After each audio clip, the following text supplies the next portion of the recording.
Skiers and snowboarders came out to Mount Ashland on Friday to enjoy the remaining snow, and one of the final days the lifts will be open. Earlier today, veterans could be seen crossing Crater Lake Highway looking for a cup of coffee or to go to the convenience store. Along the way, they were talking about the norovirus. They'll be in the second year of a pilot program that will let them use salt to clear up any slick spots. This in addition to a de-icer agent. And few details are being released, but here's what we have confirmed right now. As he was leaving the scene, Medford Police Chief Tim George confirmed there was an officer-involved shooting. Neighbors on one street in Eagle Point are upset about a shady situation under a shady tree. Scroll all the way to the bottom to the government alerts and turn on the Amber Alerts. The water's just right for the first swim lesson of the year. This after dozens of swimmers already turned out for the first open swim earlier today. We have a number of clients. We patrol either their residence, we patrol their business. Wednesday was a more normal day for home and business concierge officer Jim Cadenhead. The same can't be said for last Friday when he found himself running from flames. It seemed like an hour and a half, but it was probably no more than about 20 minutes.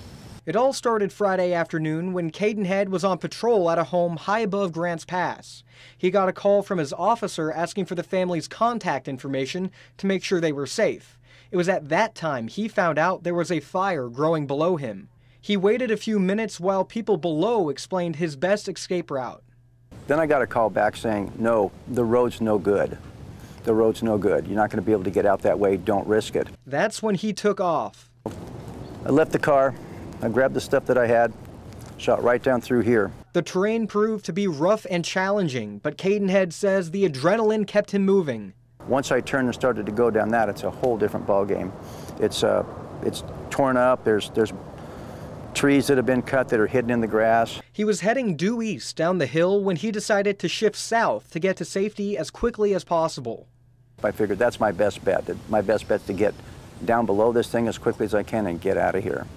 Once the flames died down and the smoke began to clear, Cadenhead says he realized just how fortunate he was. I could see the damage. Then I realized what a really lucky guy I am, because I was. Tuesday afternoon, Jeff Hill had his eyes on soccer, but his mind on March Madness. These Philly people, St. Joe's and Villanova from Philly, they would love to all travel to Buffalo to watch that game. It's not going to happen. He says he follows college basketball from the preseason to the championship game. That knowledge could pay off with billionaire Warren Buffett's perfect bracket challenge. While some people fill out several brackets, Hill sticks to just two. Well, what's the point? What am I trying to prove?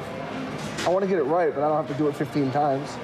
Tuesday night, the Mega Millions lottery will be drawn for a jackpot of more than $400 million. When given the choice, Hill would rather take his chances on his bracket. The theory of random should suggest that none of my numbers are any more weighted than yours. I think I'll take my knowledge. I think I'll take my bracket with my knowledge, and I'll go for the billion. Math experts say the odds of winning Buffett's bracket challenge is 1 in 9.2 quintillion. That is a number that's a little bit hard for people to get their mind around. Rowe Community College math chair Doug Gardner says, relative to the bracket challenge, the Mega Millions odds are a slam dunk. Gardner says if every man, woman, and child in the United States filled out a bracket every year, a winner still wouldn't be in sight. That'd be 318 million brackets each year. It's still going to take 29 billion years to actually have enough brackets filled out to actually expect somebody to win it once. Although highly unlikely, there is a possibility, and Gardner says this year is as good as any. But when will that be? That could be 2014, so. If I win, I got $1 billion, you ain't finding me on April 8th. I'll be somewhere far away from here. Barricades block the entrance to Crater Lake National Park, and the impact is felt by nearby businesses who depend on tourism and have taken a hit since the government shutdown began.